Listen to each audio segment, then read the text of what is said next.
What is going on, everybody? Welcome to a special edition of Off the Top Rope. We're going to do something a little different here on this show. And I was debating if I wanted to put the Off the Top Rope name on this or if I wanted it just to be, an Off the Mic Sports Network exclusive.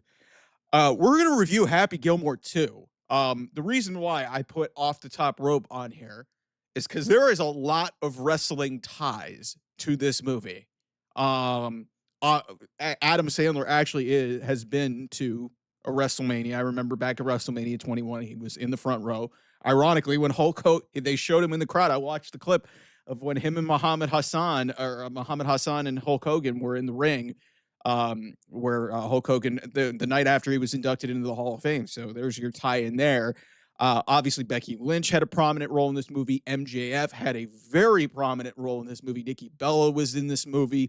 Bad Bunny, WWE wrestler, also very famous recording artist. And also, hey, if we're going to do this, the crossover of this channel, there was a lot of sports affiliation in this movie. Rory McIlroy, Scotty Scheffler, Brooks Koepka, Bryson DeChambeau, Fred Couples, a lot of legends. Travis Kelce was in this movie.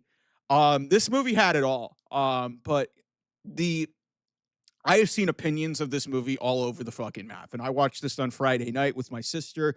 We loved the first one from 1996. It's one of my favorite movies of all time. Honestly, from a sports comedy perspective and from just a sports movie, it's one of the better movies. And it's going to stand the test of time. In terms of a movie as a whole, I totally understand why people hated this movie. This was they went way over the top with some of the production and some of the, especially some of the golfing scenes at the end of this movie were way over the top. But a lot of the humor really cracked me up. There was a joke with Scotty Scheffler where he made light of his arrest. Spoiler alert, I will put a disclaimer on this for those who haven't seen it. But Scotty Scheffler had a great poke at his real life arrest in this movie. There was great callbacks to the 1996 movie. Good to see Shooter Mayave and Christopher McDonald reprising one of his iconic roles of his entire career. He was great in this movie. Let's do it from a wrestling perspective first, and then we can kind of peel it back, from a movie as a whole. I liked what Becky Lynch did. I mean, she was not featured until near the end of this movie, but she was fine in this. Max was great. MJF was awesome in this movie. Everything you would expect Happy Gilmore's son to be, and he was one of four of them. Also, shout out to Ethan Katowski, I think is his name. Shout out from Shameless fame. He was in this movie. I'm not familiar with the other two sons, and then obviously Adam Sandler's real life daughter played his daughter, Happy Gilmore's daughter, in this as well. So, but yeah, Max was great in this movie. And he showed all the natural abilities as we see from him in a professional wrestling ring. He brought it to the screen in acting. It was a really good job. A couple things here. And again, I will put a disclaimer on this video. Spoiler alert: a big plot point that took me and my sister aback in the first 3 minutes of this movie. Julie Bowen, who has become much more famous than when she was Virginia Venet in the first movie, she dies within the first 3 to 5 minutes of this movie. The narration of what happened in the previous 29, 30 years, she passes away. This creates the arc for Adam Sandler and Happy Gilmore to, start his downfall. And really what this is about is, okay, his comeback. And it becomes hey, everything that he thought golf was boring 30 years ago, now he's fighting on the side of the real golfers, fighting up against this new golf league that was headed up. I don't know who the actor was who played the main villain in this movie, but Haley Joel Osment of Sixth Sense fame, he was in this movie as one of the prime antagonists in this movie. But yeah, there was a lot of good. There was a lot of cameos in this movie.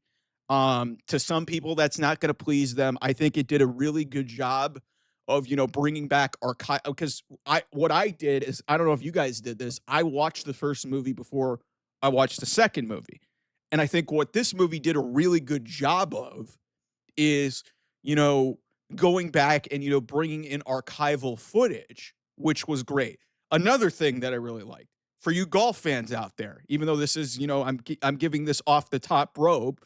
Um, Will Zalatoris, who is a known golfer, I don't know what his ranking is on the PGA Tour, but he's been competitive through most of his career.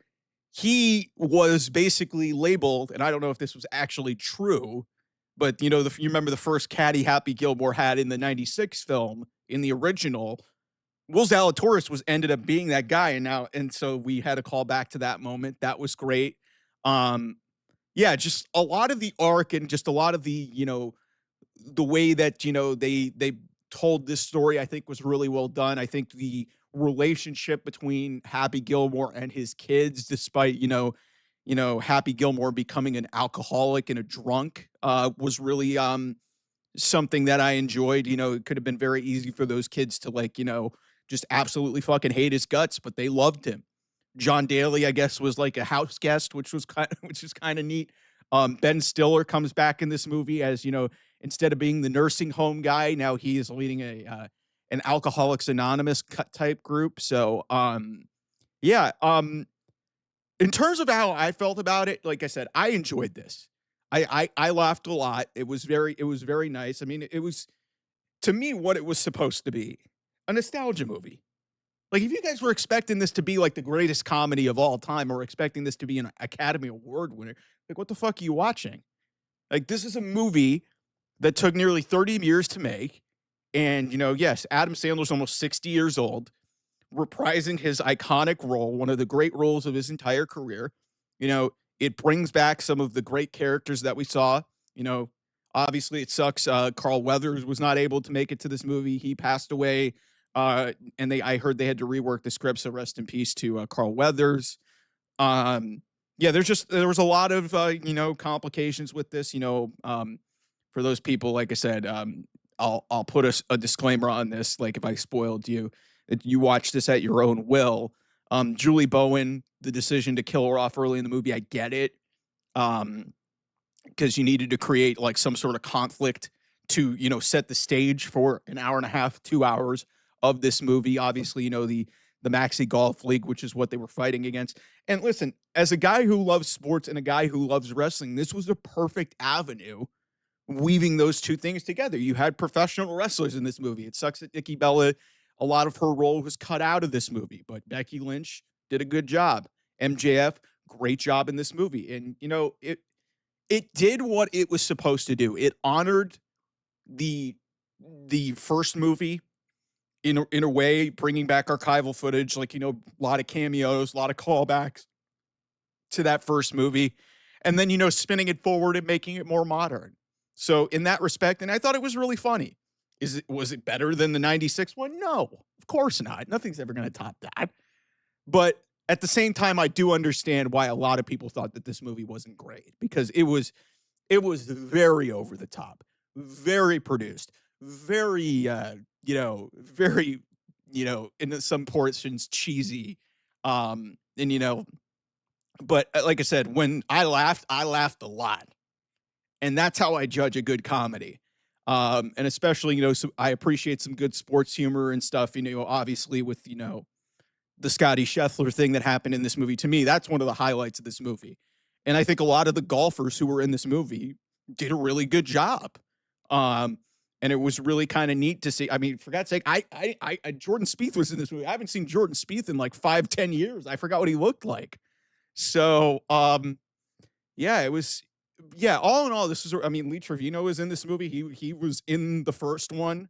The guy who was in like every single scene, like just saying, what the heck are you doing? Happy with the, yeah. And, but hey, if we're talking wrestling, Shooter McGavin had a baby face turn, everybody. So that was really good. So, get at me in the comments. Let me know what you guys thought of this movie. I enjoyed it. I thought it was really what it needed to be, but I definitely get the divisive, like, and the narratives that have been going around saying, man, this movie was fucking awful. I'm not going to go that far, but I could totally see from other people why they wouldn't like this movie. It was by no means perfect, but like I said, this is a comedy of a movie that was made nearly 30 years ago. So how in the world are you going to, you know, capture a sequel of one of the great comedies of all time after waiting nearly 3 decades to make it. But in terms of the story, in terms of the way they portrayed Adam Sandler, I mean, I'll give him this, like, there was a lot of unique ways to drink alcohol in this movie that I've never thought would ever be created, so gotta give him credit for that. But yeah, for me, like, I didn't have a problem with it. I enjoyed it. Let me know what you guys think, on social media here in the comments. And let me know what you guys thought of the like for the sports people. Hey, let me know what you thought about it. And for the wrestling people, because like I said, this is off the top rope. Let me know what you guys thought of MJF's performance in this. And he did a ton of media, and he was still, being front and center doing his stuff for AEW as well. So, and I think the AEW wrestler being in a Netflix movie when Netflix is paying a bunch of money for WWE Raw to be on their platform. That's very interesting. Becky Lynch, let me know what you guys thought of that. If you guys are upset about Nikki Bella not being very featured, to be honest with you, I didn't even see her, but apparently she was in this movie at some point. She was credited, so it sucks that she had to find out at the premiere that she wasn't very featured in this after being filmed in it. So, but yeah, that's my long form review. And if you guys watch this without, being warned, I'm gonna warn you on the video. So you're watching this at your own leisure. If you got spoiled, that is your own damn fault. So I'm kidding. But yeah, thank you everybody. Over 1,700 subscribers. Appreciate it. I will see you guys soon. Bye bye.